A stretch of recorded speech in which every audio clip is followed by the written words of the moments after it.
سلام دوستان عزیز. امروز میخوام براتون یکی از زیباترین و آموزنده ترین قصه های تاریخ رو روایت کنم. داستان حضرت یوسف علیه السلام، پیامبری که زندگیش پر از رنج و در عین حال سرشار از امید، ایمان و پیروزی بود. خداوند در قرآن این قصه را احسن القصص یعنی زیباترین داستان ها نامیده است.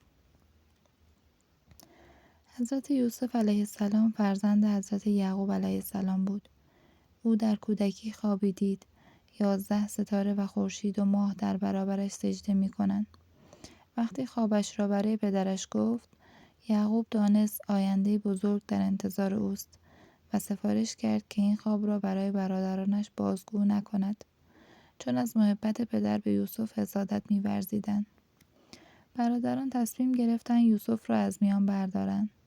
نقشه کشیدند و او را به صحرا بردند و در چاهی عمیق انداختند.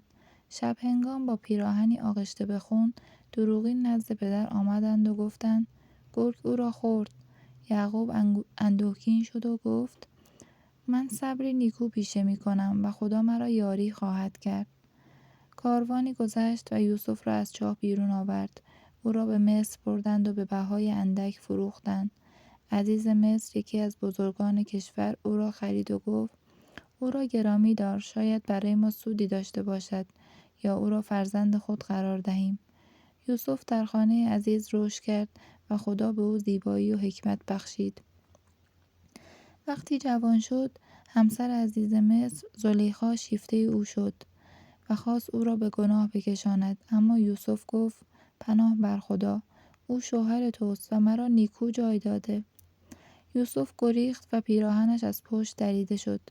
عزیز حقیقت را فهمید، اما آوازه ماجرا در شهر پیچید. زنان مصر گفتند زن عزیز دلپاخته غلام خود شده. زلیخا برای نشان دادن زیبایی یوسف آنان را دعوت کرد. وقتی یوسف را دیدند، از شدت شگفتی دستان خود را بریدند و گفتند این انسان نیست، این فرشته بزرگوار است. زلیخا گفت دیدید، این همان است که مرا شیفته کرده. یوسف که نمیخواست آلوده گناه شود گفت پروردگارا، زندان نزد من محبوب تر است از آنچه مرا به آن میخوانند، و به زندان افتاد. در زندان 2 جوان همبند خوابهای خود را برایش بازگو کردند و یوسف خوابهایشان را درست تعبیر کرد.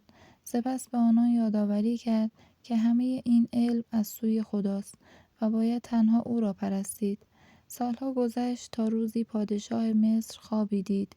7 گاو لاغر 7 گاو چاق را می‌خورند و 7 خوشه خشک 7 خوشه سبز را نابود می‌کنند. هیچکس نتوانست تعبیر کند.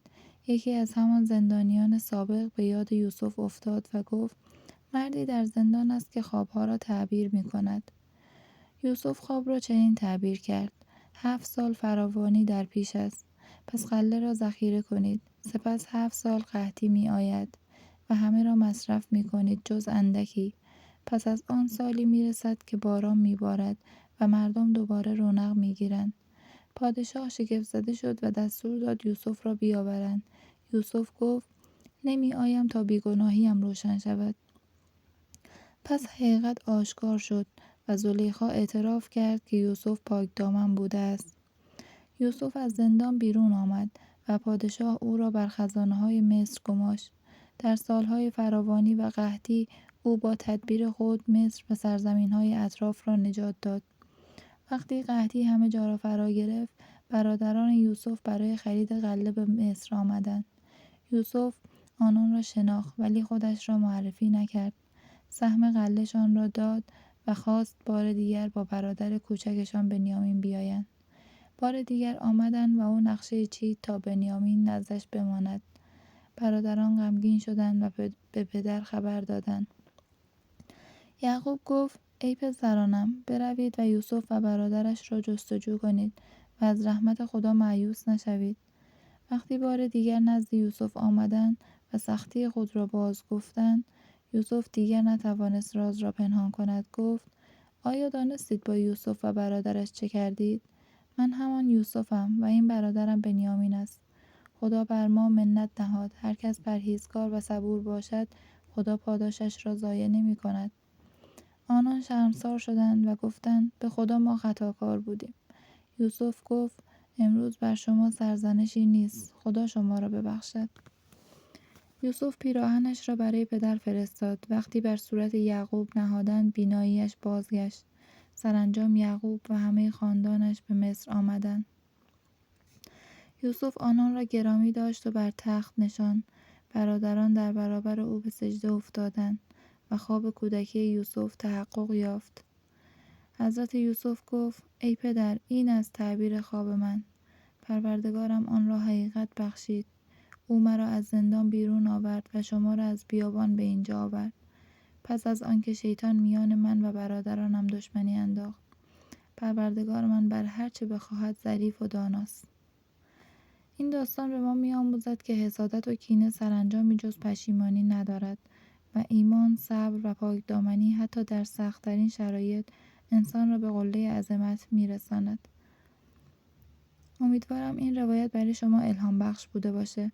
اگر از این ویدیو خوشتون اومد خوشحال میشم کانال رو دنبال کنین و نظرتون رو در بخش کامنت ها با من به اشتراک بگذارید. تا دیدار دیگر در پناه خدا باشید.